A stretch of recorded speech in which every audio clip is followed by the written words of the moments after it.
ሰላም ተኸታተልቲ ቀመም ሚድያ ሰላም ወሰናይ እናጠመንኹ ናብ ናይሎም መደብ ከብሎም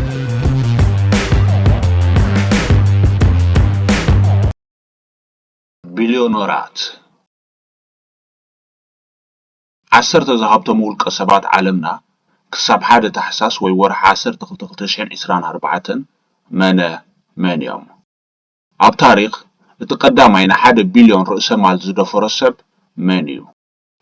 እቲ ቀዳማይ ን1 ትሪልዮን ንኽበጽሖ ትጽቢት ዝግበረሉ ውልቀ ሰብ ከ መን እዩ? ኢሎን ማስክ ኣብ ምርጫ ሕብራት መንግስታት ኣሜሪካ ከም ሓገዝ ንትራምፕ 130 ሚልዮን ኣውፊሩ 80 ቢልዮን ኣኻዕቢቱ እዚ ልዕሊ 600 ዕጽፊ መኽሰብ ማለት እዩ። እተን ብዝሒ ቢልዮነራት ዘለወን 5 ሃገራት ዓለምና መን እየን? ከምኡ'ውን እተን ዝበዝሑ ቢልዮነራት ዘለወን ሃገራት ኣፍሪቃ ኸ መን እየን?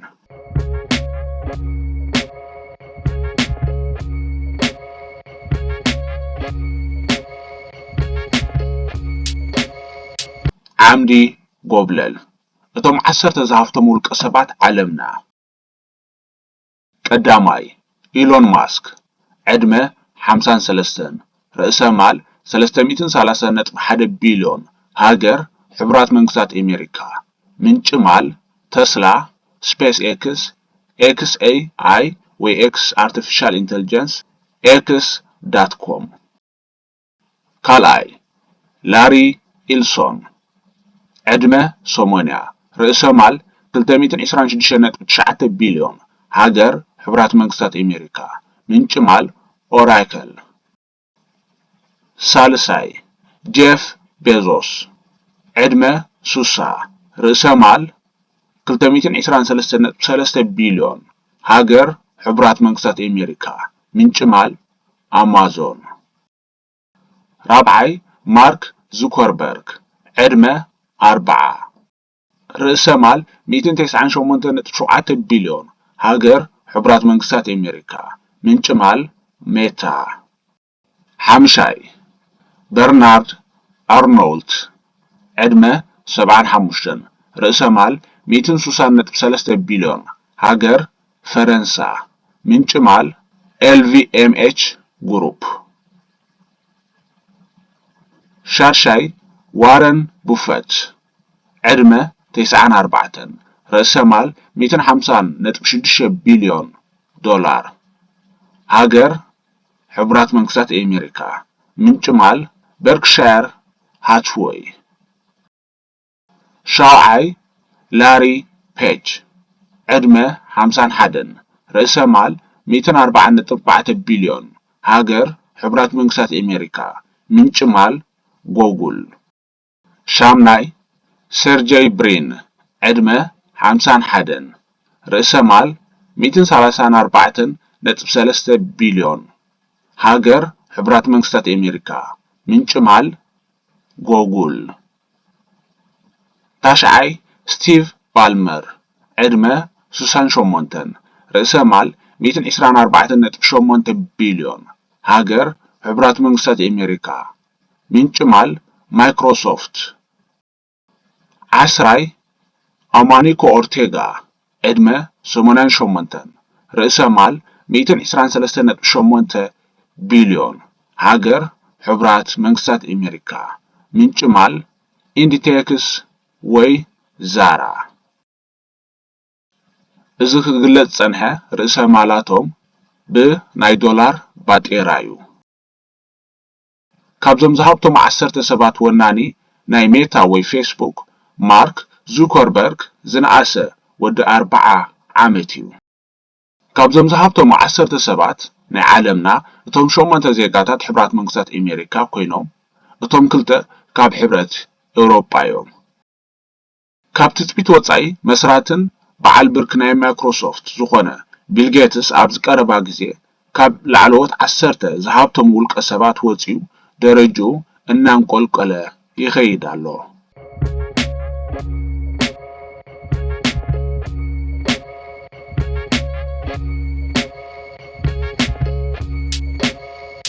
መደብ ኣውራ እቲ ቀዳማይ ወናኒ 1 ትሪልዮን ንክኸውን ትፅቢት ዝግበረሉ ውልቀ ሰብ መን እዩ? 2024 ንኢሎን ማስክ ሓንቲ ካብተን ሓጎፅጎፅ ዝበዝሐን ዓመታቱ እያ ነይራ። ኣብ ዕዳጋ ተስላ ብቻይና ዓብይ ብድሆ ኣጋጢምዎ። ኣብ ኤክስ.ኮም ምስ መዋዕዋዕቲ ትካላትን ዝተፈላለዩ መንግስታትን ብምስሓብ ዋጋ ኤክስ አንቆልቂሉ።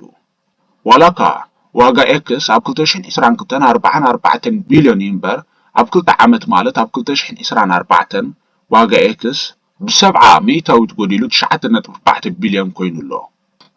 ኢሎን ማስክ ብዘይካ ኤክስ.ኮም ወናኒ 13 ብርኪ ናይ ኤሌክትሪክ መኪና ቴስላ እዩ። ከምኡ እውን ወናኒ 54 ሚእታዊት ብርኪ ናይ ሰብ ሰርሖ ብልሒ ኤክስ ወይ ኤክስ አርቲፊሻል ኢንተለጀንስ እዩ። እንተኾነ ምስ ዝኹሉ ቡድሆታት ኣብ 1 ሕዳር 2024 ብመሰረት ፀብጻብ ፎርብስ.ኮም ብ330.1 ቢልዮን ዶላር እቲ ዝሃብተመ ውልቀ ሰብ ናይ ዓለምና እዩ ዘሎ። ነቲ ብድሕሪኡ ዝስዕቦ ብልዕሊ 100 ቢልዮን ይመርሖ።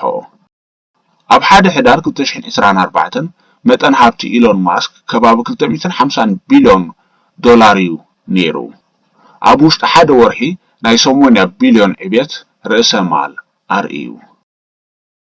ኢሎን ማስክ ብመሰረት ዘርእዮ ዘሎ ዕብየት ኢንፎርማ ኮኔክት ኣካዳሚ ዝተባህለ ትካል ኣብ 2027 እቲ ቀዳማይ ን1 ትሪልዮን ርእሰ ማል ዝበፅሖ ሰብ ክኸውን ከም ዝኽእል ኣብ 9 መስከረም 2024 ኣሚቱ።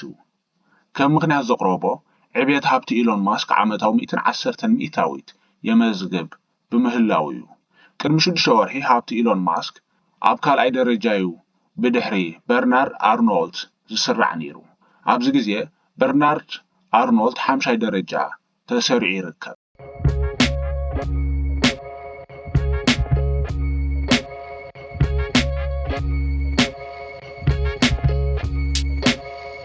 ክቡራት ተኸታተልቲ እቶም ሳብስክራይብ ዘይገበርኩም ሳብስክራይብ ጌርኩም ንኽትተሓባበሩኒ ብትሕትና እናሓተትኩ እቶም ዝገበርኩም የቐኒየለይ።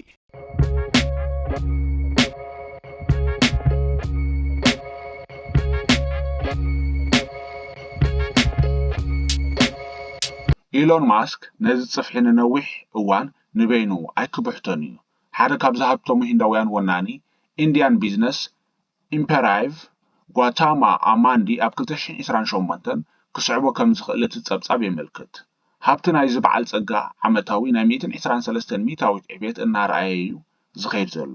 ኣብዚ ግዜ ብ88.5 ቢልዮን ዶላር ኣብ መበል 18 ተሰሪዑ ይርከብ። ኣብ ተመሳሳሊ ዓመት ኢንዶኔዥያዊ ፕራጃጋ ፓንጉስቱ ወናኒ ኢንዶኔዥያን ኦይል ኤንድ ማይኒንግ ምስ ኣሜሪካዊ ናይ ካምፓኒ ኒቪዳ ሲኢኦ የንሰን ሁዋንግ ኣብ 2028 ሳልሳይን ራብዓይን ኮይኖም ሓቢሮም ንኽስዕብዎም ትፅቢት ይግበር። በርናርድ ኣርኖልድ ሲኢኦ ናይ ኤልቪኤምኤች ኣብ 2030 ሓምሻይ ኮይኑ ክስዕቦም ይግመት። በርናርድ ኣርኖልድ ዋላ እኳ መጠን ሃብቱ ካብ ቅድሚ መፋረቕ ናይ 2024 ዝነበረ ይንቆልቁል፣ ኢንፎርማ ኮኔክት ኣካዳሚ ግን ምስቶም ቀዳሞት 10 ን1 ትሪልዮን ዝበፅሕዎ ኣካቲትዎ ኣሎ። ከምኡ እውን ሲኢኦ ናይ ሜታ ማርክ ዙከርበርግ ናይ ቀደም ሲኢኦ ናይክ ፊል ናይት 2030 በብሓደ ሲዒቦም ሰብ ትሪልዮነር ክኾኑ ተኽእሉ ኣሎ። ሂንዳዊ ሲኢኦ ናይ ሪላያንስ ኢንዳስትሪ ሙኬሽ ኣምባኒ ኣብ 2023 እቲ ሻምናይ ትሪልዮነር ክኸውን ከም ዝኽእል ይግመት። እዚ በዓል ጸጋ ኣብ ዝሓለፈ ቀረባ ግዜ መርዓ ወዱ ንህቡባት ሰባት ከም በዓል ሪሃና ኣኮን ማርክ ዙከርበርግ ካልኦትን ዓዲሙ ከም ዝጸንበሎ ዝዝከር እዩ። ኣብዚ ግዜ ኣብ ሂንዲ እቲ ዝሃብተመ ሰብ እዩ። ሲኢኦ ናይ ዴል ቴክኖሎጂ ሚካኤል ደል እውን ኣብ 2033 ተሻዓይ ኮይኑ ክስዕቦም እዩ ብመሰረት እቲ ጸብጻብ። 10 ኮይኑ ዝስዕቦም ናይ ቀደም ሲኢኦ ማይክሮሶፍት ስቲቭ ባልመር እዩ። እዚ ማለት ኣብ ዘንስዕባ 10 ዓመታት 10 ትሪልዮነራት ክንርኢ ንኽእል ኢና።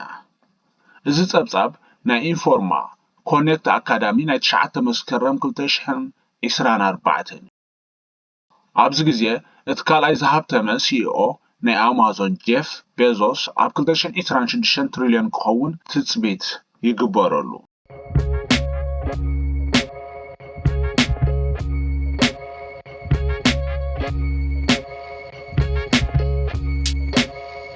ሃብቲ ኢሎን ማስክ ኣብ 2021 340 ቢልዮን በፂሑ ነይሩ። ኣብ ሰዓበት ዓመት ብልዕሊ 100 ቢልዮን አንቆልቂሉን እንደገና ሕጂ ከምቲ ኣቐዲምና ዝረኣናዮ ኣብ ውሽጡ ሓደ ወርሒ ናይ 80 ቢልዮን ዕብየት ኣርእዩን። እዚ ናይ ሕጂ ዕብየት ብጽልዋ ናይ ምርጫ ሕቡራት መንግስታት ኣሜሪካ ክኸውን ከሎ ምናልባት በንጻር እዚ ጽልዋ ጽባሕ ኣሉታዊ ሳዕቤን ዝፈጥረሉ ክስተት እውን ከጋጥም ይኽእል እዩ። ስለዚ እዚ ራእይ ብዝተፈላለየ ምኽንያት ቅድሚቲ ዝተገመተ ዓመታት ወይ ድሕሪኡ ክብጻሕ ይኽእል እዩ።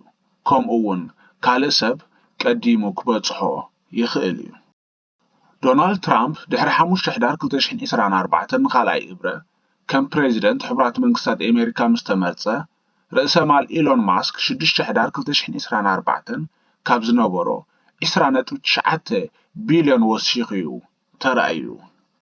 ኢሎን ማስክ ኣብ ምርጫ ሕቡራት መንግስታት ኣሜሪካ 130 ሚልዮን እዩ ከም ሓገዝ ንትራምፕ ኣውፊሩ ኣብ ውሽጢ ሓደ ወርሒ 80 ቢልዮን ኣኻዕቢቱ።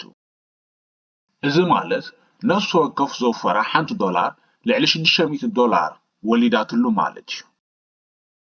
እቲ ቀዳማይ ቢልዮነር ክኸውን ዝበቕዐ ውልቀ ሰብ ኣብ 29 መስከረም 1916 ጆን ዲ ሮክፌለር ይበሃል።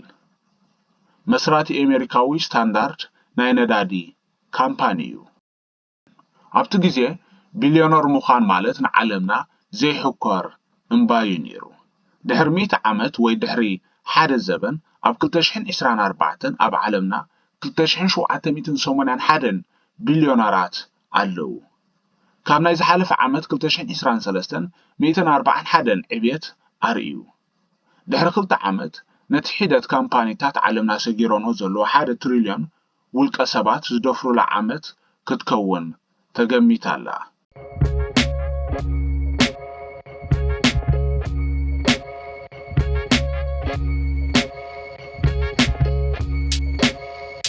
ኣብ ዓለም እተን ቢልዮነራት ዘለዎን ሃገራትን ግዛኣታትን 79 እየን።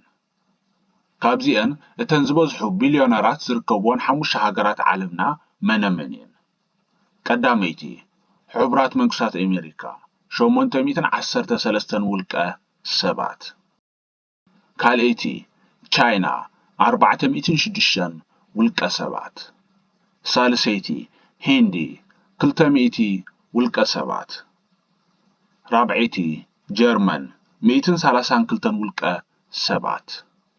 ሓምሸይቲ ሩስያ 120 ውልቀ ሰባት። ዝበዝሑ ቢልዮነራት ዝርከብዎን 5 ሃገራት ኣፍሪካ ኸ መነመን እየን። ቀዳመይቲ ደቡብ ኣፍሪካ 6 ውልቀ ሰባት። ካልአይቲ ግብፂ 5 ውልቀ ሰባት። ሳልሰይቲ ናይጄርያ 4 ውልቀ ሰባት። ራብዐይቲ ሞሮኮ 2 ውልቀ ሰባት። ሓምሸይቲ ኣልጀርያን ዚምባብወን 1 ውልቀ ሰባት ኣለውወን። ሙሐመድ አልአምዋዲ ዝተባህለ ውልቀ ሰብ ወናኒ $9 ቢልዮን ካብ ኣዲኡ ኢትዮጵያዊትን ኣቡ የመናውን ተወሊዱ። ሲቲዝንሺፕ ወይ ዜግነት ናይ ስዑድ ዓረብ ኣለዎን ኣብ ስዑድ ዓረብ ይቕመጥን። ኣብ ናይ 2016 ዝነበረ ዝርዝር ዝሃፍቶም ውልቀ ሰባት ከም ዝሃፍተመ ኢትዮጵያውን ካልኣይ ዝሃፍተመ ኣፍሪቃውን ኣብ ዝብል ዝርዝር ናይ ፎርብስ ኣትዩ ነይሩ። ኣብዚ ግዜ ብ9 ቢልዮን ከም ዝሃፍተመ ስዑዳዊ ተመዝጊቡ ዘሎ። ዝዓበየ ወፍርታቱ ኣብ ሽወደንን ሞሮኮን ኢትዮጵያን እዩ።